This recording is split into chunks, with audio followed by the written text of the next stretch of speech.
Allô, Véronique Bachand, ça va Allô, bien? ça va très bien. Oui, merci d'être là.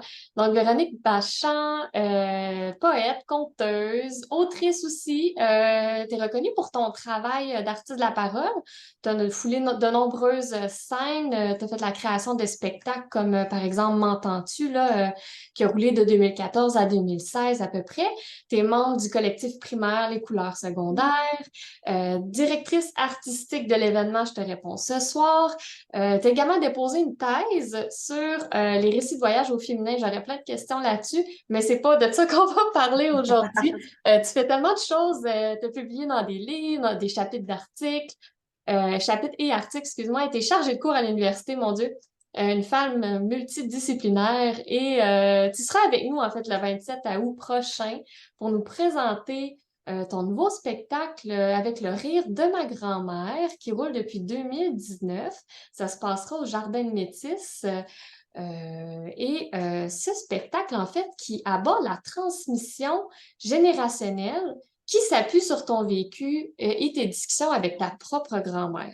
Comment t'es venue l'idée de faire un spectacle sur des moments passés avec ta chère grand-mère?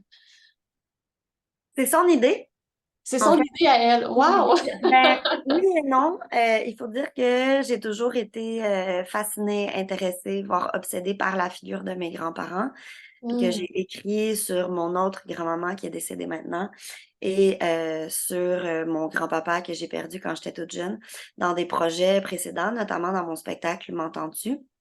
Et dans ce show-là, donc, qui a tourné avant que je commence le projet avec ma grand-maman, je faisais entendre des enregistrements de la voix de mon grand-papa sur une cassette que je mettais dans un Walkman et que je faisais jouer à travers les différents poèmes de mon spectacle, ce qui désespérait parfois les directeurs techniques parce que de diffuser le son d'un Walkman, ce n'est pas souhaitable ni recommandable. Ne faites pas ça, artiste à la maison.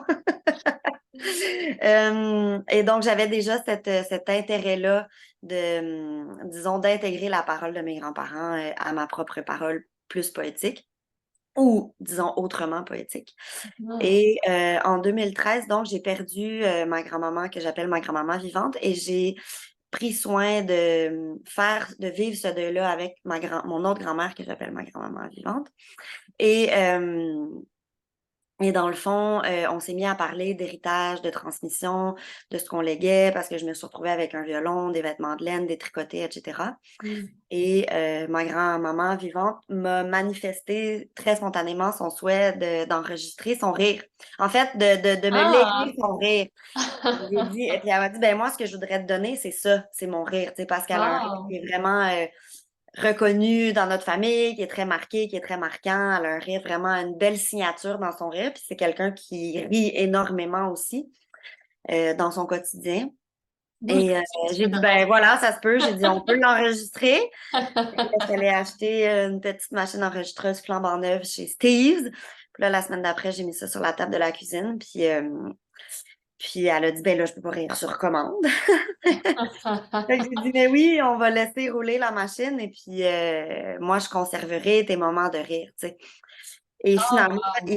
il s'est passé pendant ces moments-là où l'enregistreuse était sur la table, au fil des fois, parce que finalement, on a voulu répéter les fois pour avoir plus de rire, ben là, ma grand-mère s'est mise à transformer sa parole finalement, sachant que j'allais la conserver, sachant aussi très bien ce que je pouvais faire avec parce qu'elle a vu mon précédent spectacle.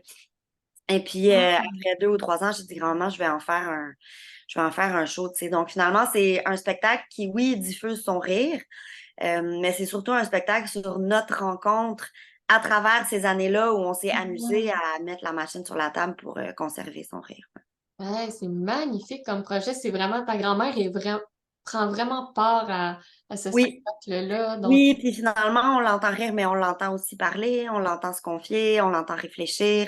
oui, c'est Euh, ça, parce qu'il y a des extraits on va oui, entendre des extraits durant ton spectacle. Puis je me demandais justement, parce que ta grand-mère a dû te partager vraiment mille et une choses, comment ça s'est organisé, le montage du spectacle? Ça doit être un bon défi parce que surtout faire le choix des extraits, faire le choix des thèmes que tu vas partager. J'imagine que, tu sais, il y a des heures et des heures là, d'enregistrement. Comment ça s'est passé, l'arrangement, le montage du spectacle par thème? hum, euh?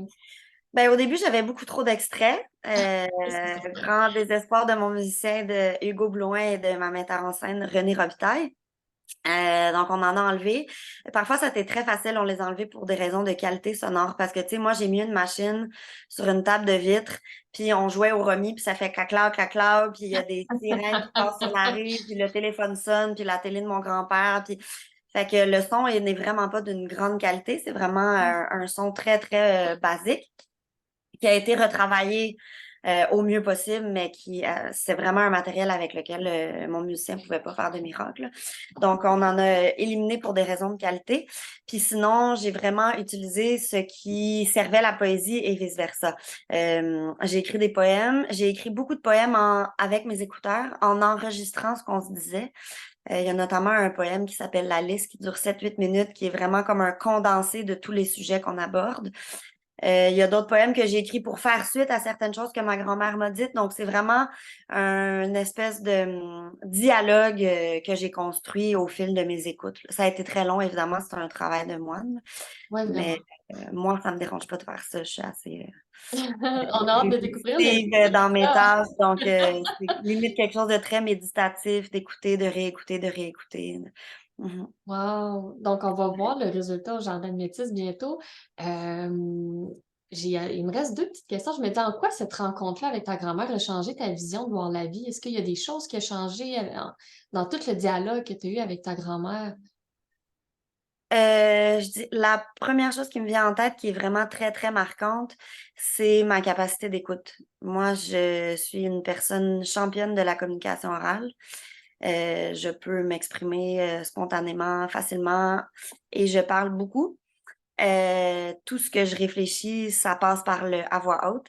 Ce qui fait qu'au début des années d'enregistrement, j'occupe une grande partie du temps de parole. Et à la fin, il y a vraiment un renversement. Mon écoute s'est beaucoup, beaucoup améliorée.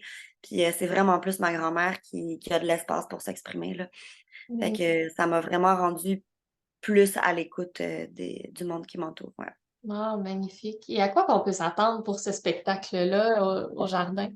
Tu t'aurais à décrire en quelques mots? Je crois que les gens vont rire et je crois aussi que les gens seront touchés et peut-être qu'elles vont pleurer un petit peu de joie. Hmm. Ben, d'émotion.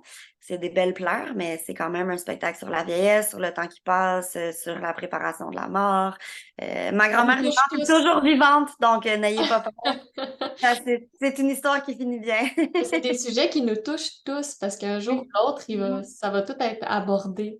en fait. Mhm. Donc, Moi, ben, j'adore quand les gens viennent en petites équipes intergénérationnelles, comme wow. venez en mère-fille ou en père-fils ou en grand-père, petite-fille. Ça peut vraiment être des bons moments de communication entre les générations. Ouais. Mm. Ah, ben écoute, c'est un rendez-vous, Véronique. Merci beaucoup là, de ton temps, de nous avoir consacré cette petite entrevue. On se donne rendez-vous, Jardin de Métis, le 27 août à 16 heures. Les billets sont en vente sur le point de vente /clac. Puis ben, on se dit à très bientôt, Véronique. Merci.